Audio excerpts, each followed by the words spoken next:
Right. Hello, everyone. We are back with our green kitchen conversation. And we've got Vicky back with us, which is lovely. We Hi. both make Hi. We both make up part of the Climate Kitchen Garden team at FEL. And our goals really are just to kind of share tips to do with sustainable living, green swaps, climate friendly information. But this session is really a conversation. So yeah, please get involved with anything you want to contribute. And today's episode, we are trying to sort of make more veggie options at a summer barbecue. If that sounds like I've summed that up okay, Vicky? It sounds good to me. We have barbecues on the go. Yeah, we're kind of looking at veggie options because in terms of climate, if we all think about where our meat comes from and making some reductions in the meat we eat, that can have a huge environmental impact. So, but often, what I find it sometimes you think, what should I make vegetarian that's a bit more interesting or something different, or how do I entice real meat eaters to try something new? And a barbecue can be one of those things where vegetarians can sometimes be a bit hard done by. So we're looking at some exciting, tasty options and sharing some ideas of what you could do. The recipes we've got are all a bit of, you can adjust and make do with what's in your cupboard. It's a bit of this, a bit of that spice, a bit of this herb that you have available. So it's recipes that you could tweak and adjust to what's available at that time seasonally or what's in your cupboard. Absolutely.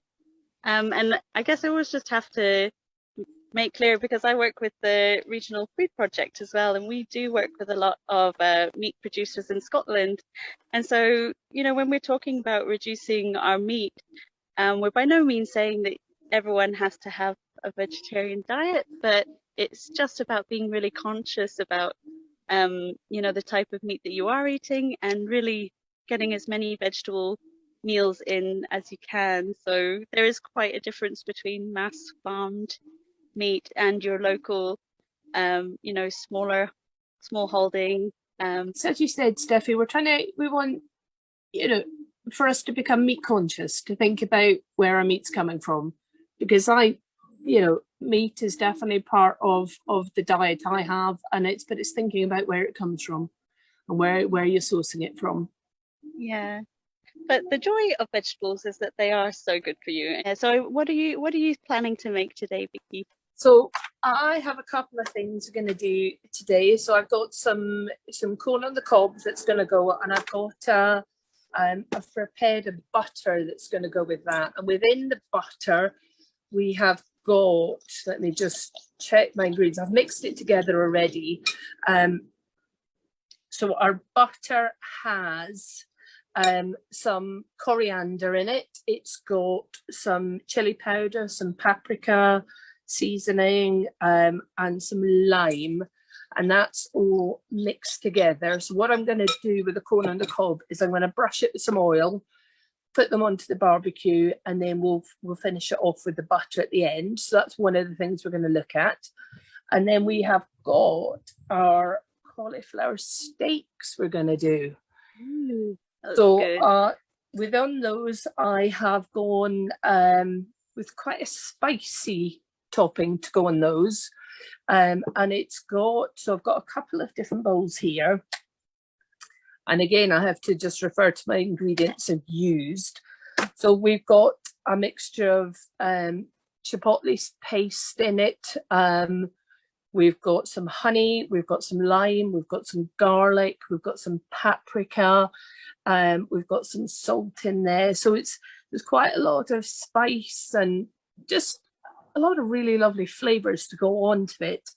So what I'm going to do is I'm going to put the corn straight on once I've brushed it with the oil. We're gonna brush our cauliflower steaks with our paste we have, and then put the seasoned side down on the barbecue, get that cooking. When we flip it over, we'll season both sides of it. And the corn on the cob, is maybe going to take 10 minutes to cook. The cauliflower, I think we'll probably do about 5 minutes each side, and see how that's looking. But I'm going to get them on sort of oiled and on the go, so they start cooking, so we can see what they're like. Yeah, and I think I'll probably do the same, if you like, with my veggie. I've got some veggie skewers here. So similar to Vicky, I'll just put a little oil on them and pop them on the barbecue, and then we can see how Vicky's veggies are doing. Yeah. So what's in your skewers, Steffi? So yeah, today I have, just like you said, rummaged around what I kind of had in the cupboard. So I actually had some mushrooms that were kind of needing to be used up. So I've just made some basic veggie skewers. It's just mushrooms, onions and peppers. And then I've got just some plain peppers I was going to grill. I did find a pack of halloumi, which is my favorite favorite cheeses, and also a bit retro, but a tin of pineapple rings. So very retro. Right. But delicious. So I think that the combination of cheese and pineapple are going to be particularly good. And then the kind of interesting one that I have to say that I got from working in a Greek restaurant was to char grill aubergines. And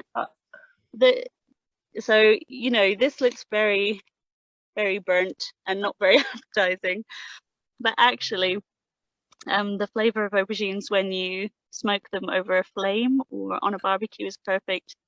Perfect for turning into a really nice dip, or also kind of mimicking pulled pork, I suppose. I'll show you a bit later how to pull apart the aubergine.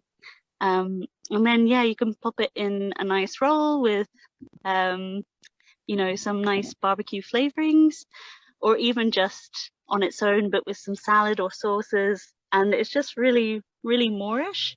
And good for you. It's delicious. It sounds lovely. So what have you done with it so far?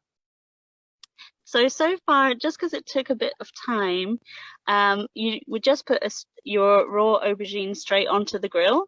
Yep. And basically, you're just really blackening the skin. You're just really charring it. And you sort of can feel that the flesh inside is cooked. Yep. And quite soft. And it's quite a good idea just to leave it to cool a bit first.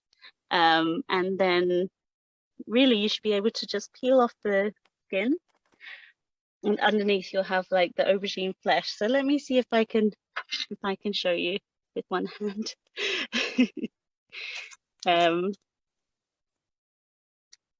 So it should peel off quite easily. Can you see it? Yeah. Yes. Yeah. It's happening. It is. It looks delicious. So the traditional Greek style dip that you can make is kind of like a aubergine salad, they call it, and that's with fresh parsley, fresh garlic, I think green chilies as well, and then obviously olive oil, a little bit of salt, and you would just kind of chop it all together, and honestly it's so delicious with some pita breads or flatbreads or something like that. Yes, it's really tasty. But for this purpose, I was thinking, I have seen a few people, like I said, trying to use it. If you look, the texture is a bit like a pulled pork or something like that. Yeah. So it's quite a fun one to kind of mimic, a slow cooked meat. Yes. I said, aubergines kind of soak up loads of flavor. So a lovely barbecue sauce or dressing or some kind of thing with it. I think that it might go well with my halloumi and pineapple as well. Yes. So I'm just gonna put my veggies onto the barbecue. Lovely. Yeah, I've got mine going on, so I'm just putting the paste on top of the cauliflower steaks. I love chipotle chili. They're Yes. again something that has such a good flavour, don't they? Yes. And I've got a wee bit of the sauce today because that's what I had available. You can often use just the powder with it, but for today we've got a bit of sauce. And just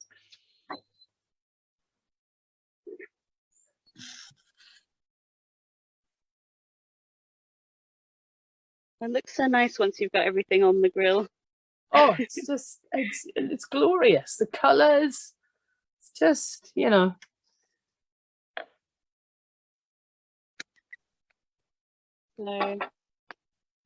another thing, I asked some good friends of mine who are vegetarian and just actually quite vegan. They eat loads of veggies. And so I asked, what do they usually have on their barbecues? And my friend's response was basically that they just love vegetables. So it's not a problem for them. They love anything grilled. But what they do is always coat it in garlic. right. Like garlic is the key for them. So I did make up a quick marinade. And that's another tip of kind of just making everything taste quite moreish. It's great to marinate things. And again, you don't need too many ingredients. This is just rapeseed oil, some dried oregano, chili flakes, and then I grated some garlic quite finely. And I've just left it there for a little minute. So hopefully I'm just going to I'll brush it onto everything. See that? Yeah. I mean, I think a marinade's such a good, useful, versatile thing to have. So I'm going to just try and move the camera down here. I don't know, Steffi, can you see the barbecue more there? Yes, I can do. Yeah, you just So the edge of it. Wow, looks great. The colours are just glorious.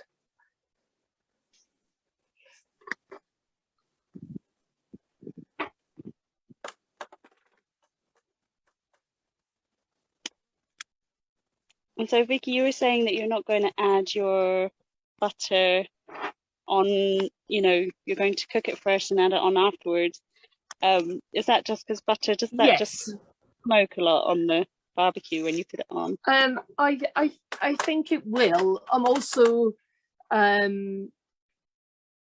could brush a bit on, but I tend to sort of almost add the butter on afterwards with it normally. So that's what I'm going to do. And then for a 6-year-old who wasn't that keen on the butter, I'm just going to keep it plain for her.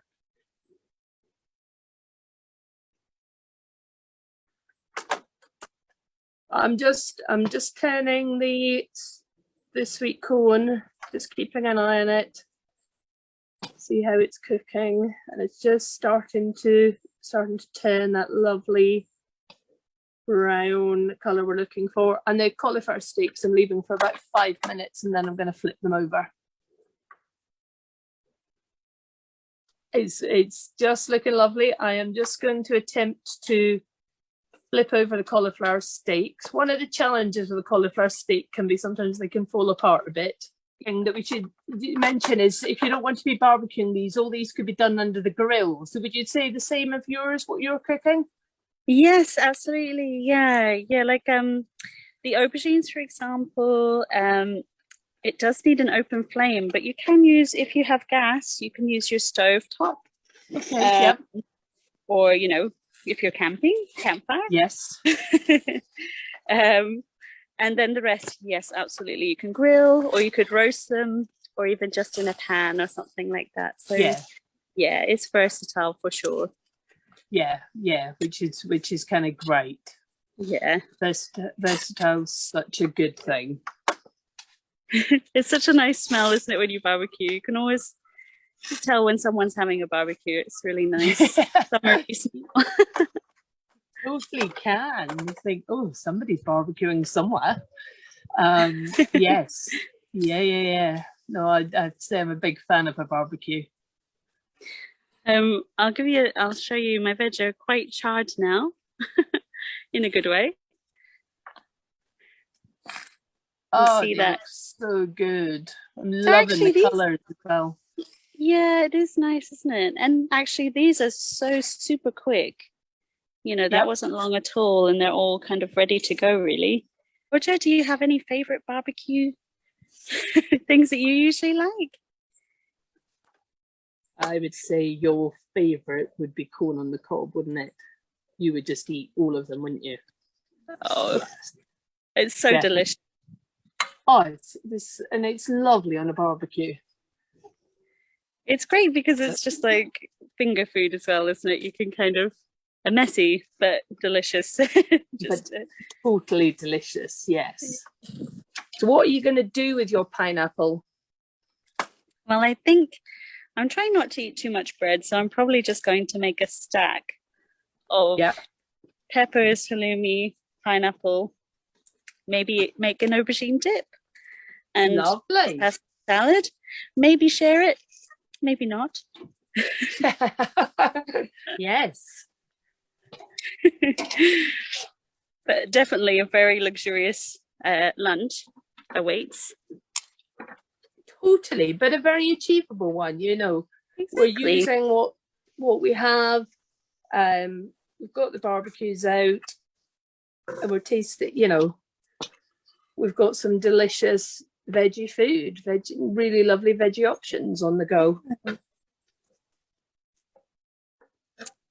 And if you can, you know, if you can get online and look up, even just do a little bit of searching like we did, there's so many ideas and especially nice sauces. Like there were quite a few vegan barbecue sauces and things that looked quite good.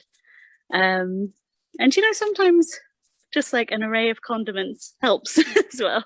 Oh, I think it can make such a difference. Yeah, yeah. And one of the things we were looking at, was sort of vegan.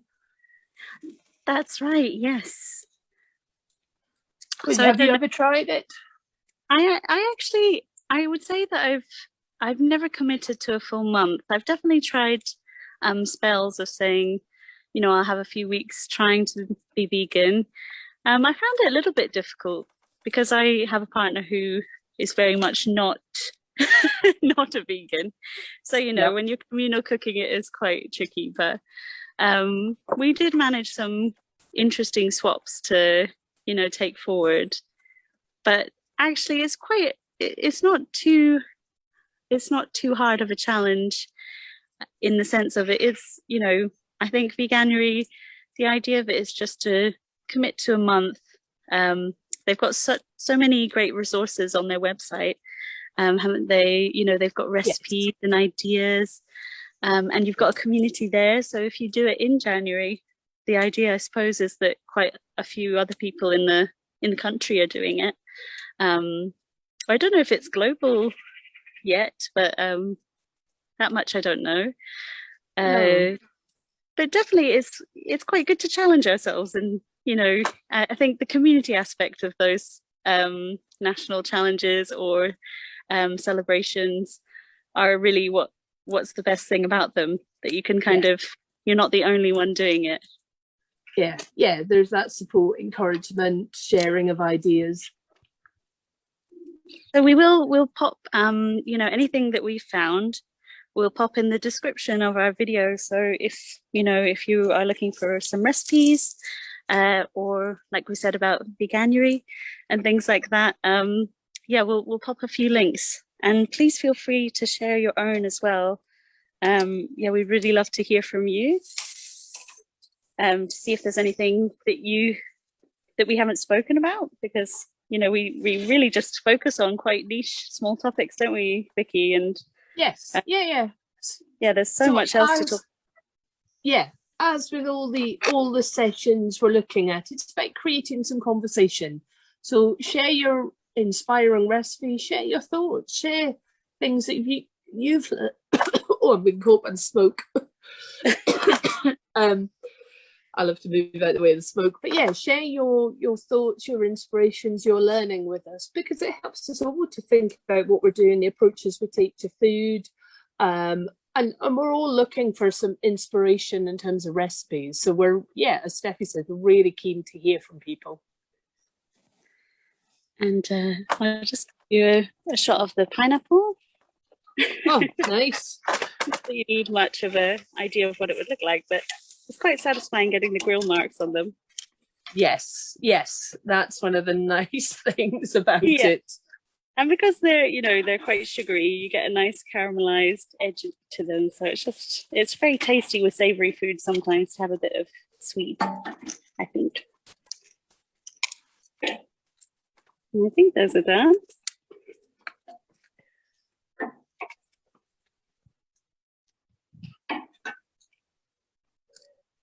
How's your cauliflower steak looking, Vicky?